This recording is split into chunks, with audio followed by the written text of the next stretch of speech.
We're here, Lake Hartwell, and this is the Bubba Breakdown.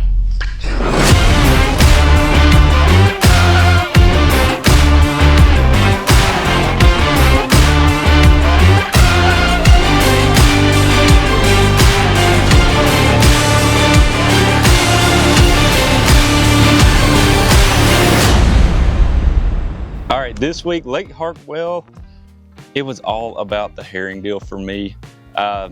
Kind of got into the bed fishing deal, looking for the sight fishers, and just could not find them once the tournament started. Found a ton in practice, but they left me, so I had to go back doing the herring thing. Caught the majority of my fish, heck, like 13 out of 15 was on the Super Twitch and the Super Twitch Junior. For the Super Twitch, that's the bigger one. We're using 12-pound test Sunline Sniper, bombing that thing as far as you can. 4-aught, just Gamakatsu. I like that hybrid hook. It just, I don't know, it just catches them. When you hook them, it's good. Whenever I'm rigging the Super Twitch, one thing you don't really have to worry about when you're herring fishing is keeping that hook point like embedded like you normally would. Keep that hook out. When you pulling in that thing going so fast, it's not like you're getting hung up, so you don't have to have it weedless. But using a 7.5 medium heavy, this is the KS2 Elite Halo rod. Like I said, it's all about casting distance, and that's the Daiwa Zillion. This is actually the 10.0 gear ratio, so I'm burning that thing. You see everybody doing the sweeping and pulling. This one, with this fast gear ratio reel, you can literally just reel it straight in and it picks up so much line, it still makes that thing just, oh, gosh, that Super Twitches, it's fire. If you're fishing herring lakes, get some Super Twitches.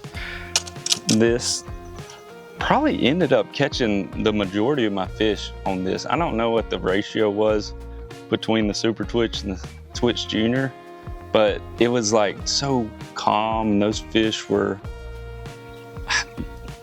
I guess, spooked out. I don't know. It's the pressure, the clear water. They're like immediate post spawn. They were a lot more difficult to catch than they usually are. So I really had to finesse down, and that's why I went with the Twitch Junior. Just a lot more finessey approach. You can kind of work it small, a little bit slower.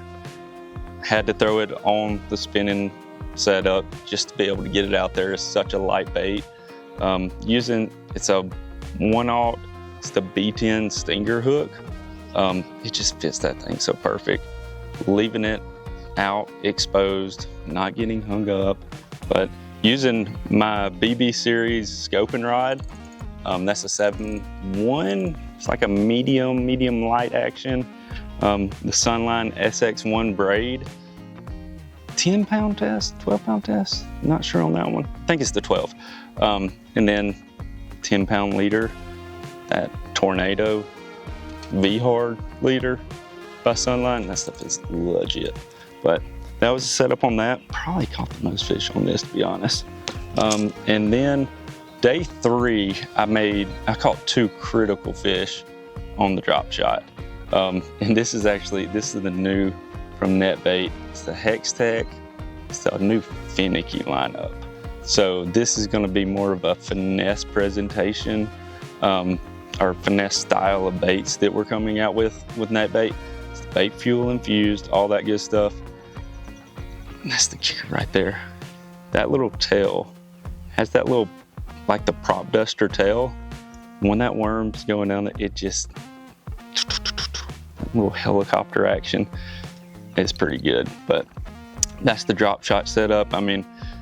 Just the 2-aught, the Air Martins, little finesse hook, the G Finesse worm hook. You can't beat that drop shot. And I had it Texas rigged just because I was throwing her around brush and stuff like that. But same thing, the 12-pound SX1 braid. I think I was using 8-pound test V-Hard as far as the leader goes, but 1/4 ounce weight, it just catches bass.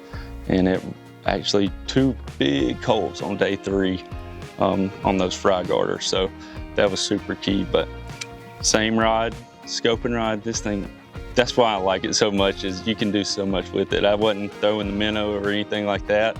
And I mean, it's so good for drop shot, and it just gets the job done. Good all around rod. So that's pretty much, I mean, I threw a bunch of stuff at these fish, but that was the 3 rods that really got the majority of the weight done. But the unsung hero of Lake Hartwell, when we have these tight weights, like it is in these tournaments, Lake Hartwell, and then when we go up north to smallmouth, it's all about weighing your fish. We're catching so many fish, and they're all so similar. The BUBBA scales was dead on all 3 days. So when I weigh the fish, I know it's accurate. When I go to Cole, it was ounces literally at times. So having that dead accurate, I mean, you don't have to worry about it. You can make that quick Cole. You don't have to pull out the beam and do all that stuff. If it's close, you know it's right with the BUBBA scale. So that thing, I wore it out this week. Catching a bunch of fish, gosh, this is so much fun. But Lake Fork is next. I'm ready to get after it. That was Lake Hartwell BUBBA breakdown.